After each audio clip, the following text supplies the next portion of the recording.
Olá, seja bem-vindo a mais um vídeo aqui no canal Nerd de Data. Esta é a nossa 7ª aula da nossa playlist de gramática e o assunto é período composto. Muito bem, antes de tudo, vamos tentar entender o que é o período. Lembra que nas aulas passadas nós falamos um pouco, uma vez ou outra, sobre orações, que são aquelas construções que possuem um verbo e que possuem significado. Muito bem, a oração é basicamente a base do período, porque as orações é que compõem o que chamamos de período, certo? O período é formado por orações. Inicialmente, podemos classificar o período de acordo com a quantidade de oração que ele possui. Se um período possui apenas uma oração, isso significa que ele é um período simples, certo? Como, por exemplo, nesta frase abaixo. Eles dormiram cedo. Perceba que nessa frase temos apenas um verbo. Este verbo aí em negrito. Ou seja, nós temos apenas uma oração. Dessa forma, temos um período simples. Quando o período é simples, nós temos uma oração que é chamada de absoluta. Por quê? Normalmente, ela não precisa de outra oração para ter sentido completo. Então, é uma oração que está lá absoluta. Temos ainda o período composto, que é o assunto que nós vamos tentar entender hoje aqui nesta aula. Esse tipo de período possui mais de uma oração, certo? Então, essa parte inicial, muito fácil, ó. Período simples, uma oração. Período composto, mais de uma oração. E é nesse período agora que a gente vai focar. Quando temos mais de uma oração, nosso período vai ser o composto. Temos dois tipos de orações aqui nesse período composto: a subordinada e a coordenada. Vamos tentar primeiro entender a subordinada. No primeiro exemplo aqui do período composto, temos a seguinte frase: ela admitiu que errou. Então perceba que nessa frase temos duas orações, cada uma regida pelo seu verbo. Neste primeiro exemplo, temos aqui a primeira oração, ela admitiu, mas ainda fica aquele sentido um pouco vago. Perceba, ela admitiu, mas ela admitiu o quê? Perceba que automaticamente nos perguntamos o que ela admitiu. Então, esta frase precisa de um complemento, precisa de algo para completar o seu sentido. Para isso, temos essa segunda oração que diz assim: que errou. Então, perceba algo. Tanto a primeira oração quanto a segunda, elas dependem de certa forma uma da outra para ter sentido cada um, ou seja, as duas juntas vão formar o sentido da frase. E se elas se separarem, esse sentido não vai ser o mesmo, esse sentido vai ser comprometido.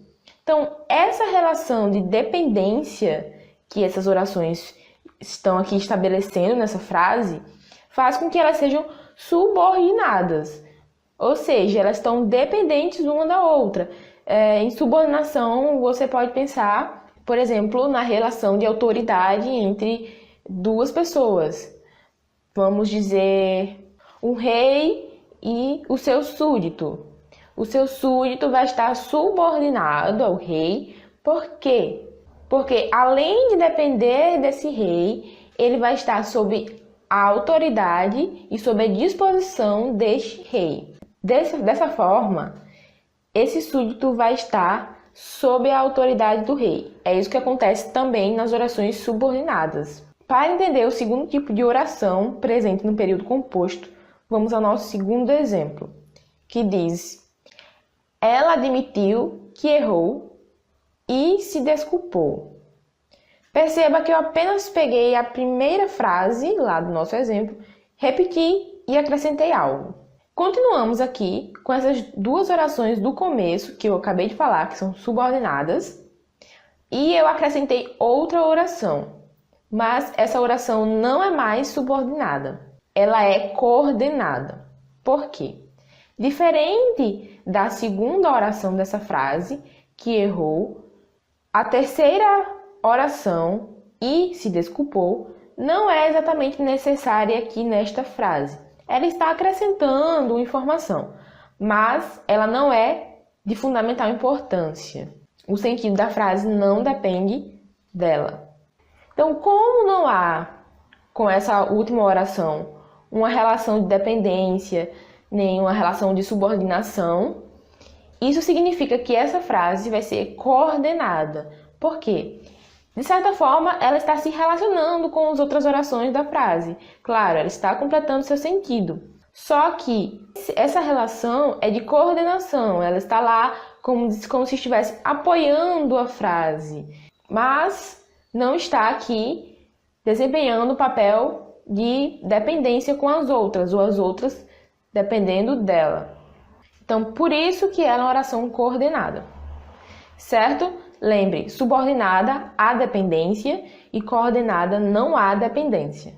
Bom, dentro do período composto, você entendendo inicialmente essa questão das orações subordinadas e coordenadas, pode avançar para a próxima etapa. Vamos começar tentando entender as orações coordenadas. Existem dois tipos, inicialmente, de oração coordenada. Primeiro, a assindética e segundo, a sindética. Antes de começar essa parte, você precisa pensar em uma palavrinha aqui. Sindeto, que significa união. Guardando esse conceito aqui, vai ser muito fácil entender essa parte.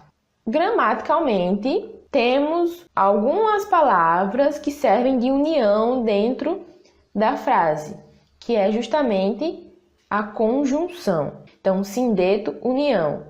União, gramaticalmente, pode ser conjunção.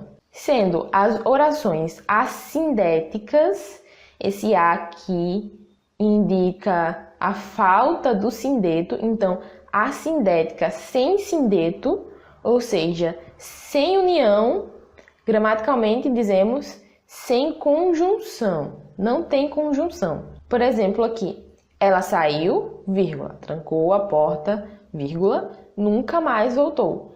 Perceba que entre essas orações aqui, não possui nenhuma conjunção, nenhum elemento de união entre uma oração e outra. Mas existe aqui uma vírgula. Essa vírgula aqui também não é considerada esse sindeto, não é considerada esse elemento de união, apenas de separação. Então, as orações assindéticas, sem conjunção, ou seja, sem sindeto, sem conjunção, sem união entre as orações.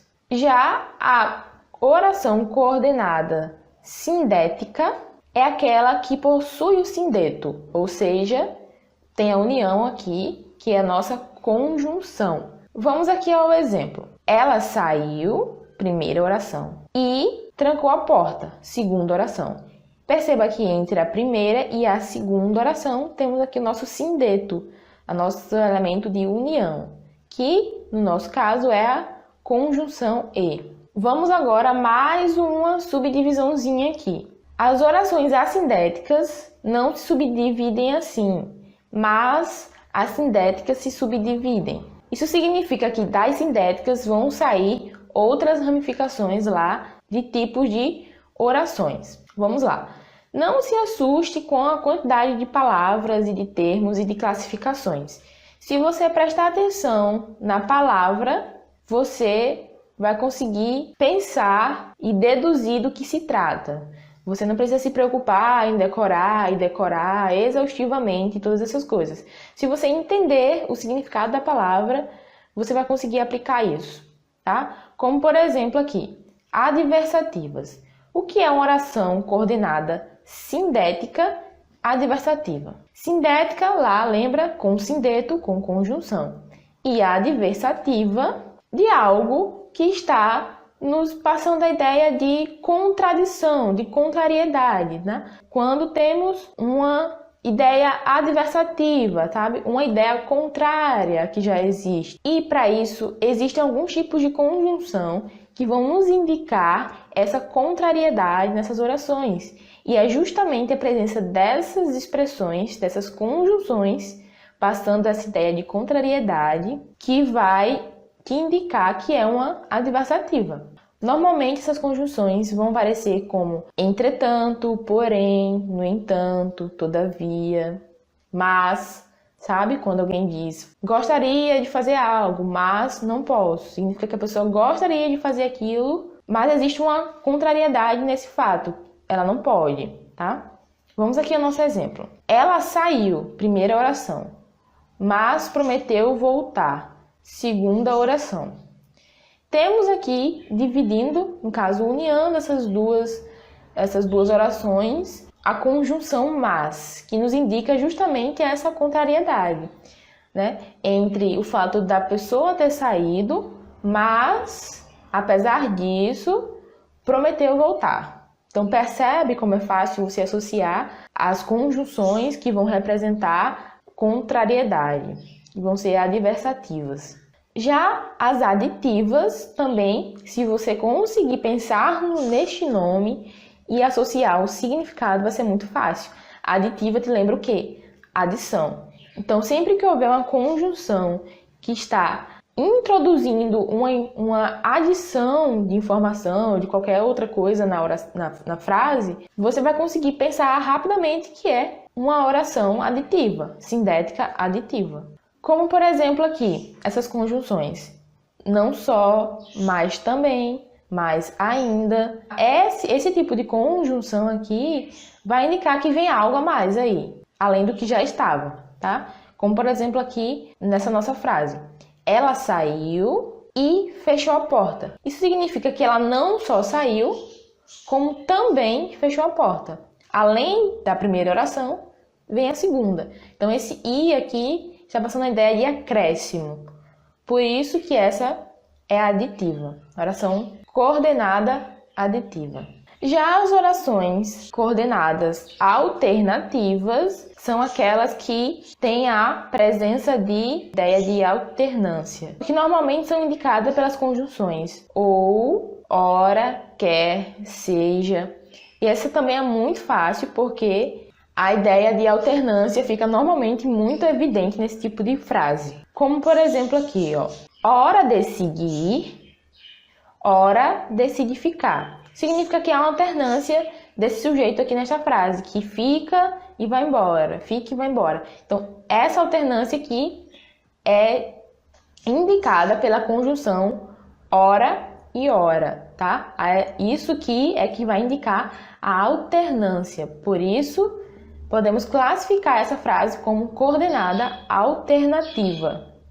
Já a coordenada explicativa também é muito fácil se você associar o nome ao significado, porque explicativa é algo que vai dar uma explicação. Então, normalmente, esse tipo de oração vem associada com essas conjunções aqui. Isto é, na verdade, porque, pois... Então, aqui, vamos ao exemplo. Decidimos sair, primeira oração, porque estava tarde. Segunda oração. Perceba que entre essas duas orações aqui temos uma conjunção, o porquê, que é aquela clássica que a gente usa para explicar algo. Então, o motivo pelo qual esse sujeito decidiu sair é porque estava tarde. Então, isso é uma explicação.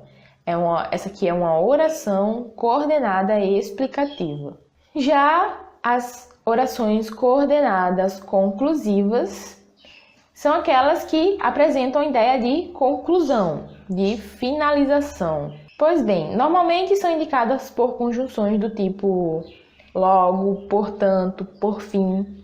Temos aqui a nossa frase clássica do penso, logo existo. Esse logo aqui está indicando a conclusão a que se chegou. Por exemplo, ele diz penso, primeira oração. Essa primeira oração leva à conclusão de que ele existe. O fato dele pensar conclui o seu pensamento de que ele existe. Então, entre essas duas orações temos o elemento de união, que é essa conjunção, e ela está indicando a conclusão. Pois bem, temos ainda as orações subordinadas, que por enquanto vamos apenas adiantar a sua classificação e a explicação delas ficará para o próximo vídeo, porque é muito longo e esse vídeo ficaria gigantesco. Então, na parte 2 desse vídeo eu vou explicar as orações subordinadas. Bom, e as orações subordinadas aqui, só para adiantar, podem se dividir em substantivas, adjetivas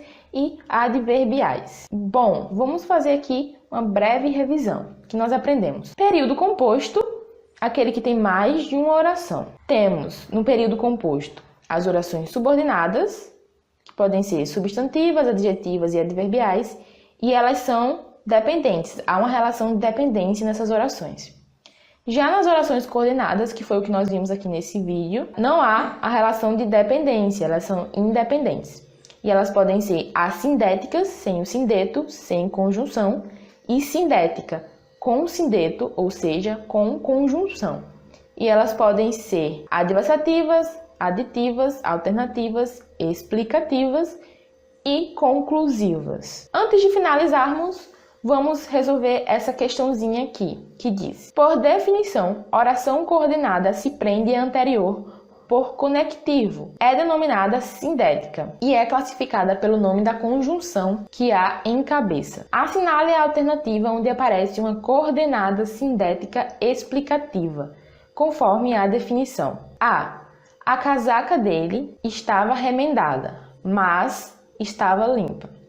Não é explicativa porque a conjunção aqui está indicando uma contrariedade, logo ela é adversativa. Letra B. Ambos se amavam, contudo não se falavam. Então, esta conjunção aqui, contudo, não nos indica explicação. Já na letra C, todo mundo trabalhando ou varrendo o chão ou lavando a louça.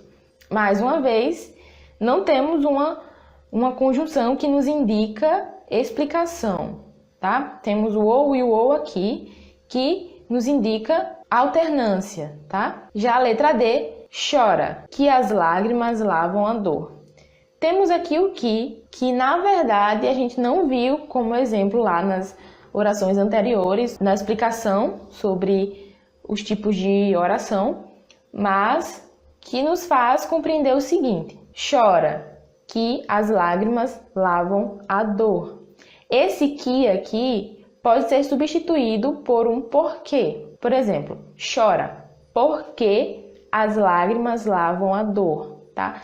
É uma explicação aqui, mas apareceu com o que. O que também pode explicitar explicação. Mas caso você fique na dúvida, você pode tentar substituir pelo porquê, pois ou por qualquer outra conjunção que indique explicação e que você se lembra. Bom, terminado aqui, encontramos a nossa resposta. A resposta certa, a letra D. Muito bem, chegamos ao fim de mais um vídeo. Espero que você tenha gostado e que você tenha aprendido. Se você gostou, deixe seu like, também deixe seus comentários, suas dúvidas, suas sugestões. Também não se esqueça de compartilhar com seus amigos, é muito importante para nós. E queria deixar um aviso que nós temos aqui na descrição do vídeo a indicação do nosso blog e de alguns materiais que estamos disponibilizando lá. Com certeza vão te ajudar bastante. Então é isso, até a próxima, tchau, tchau!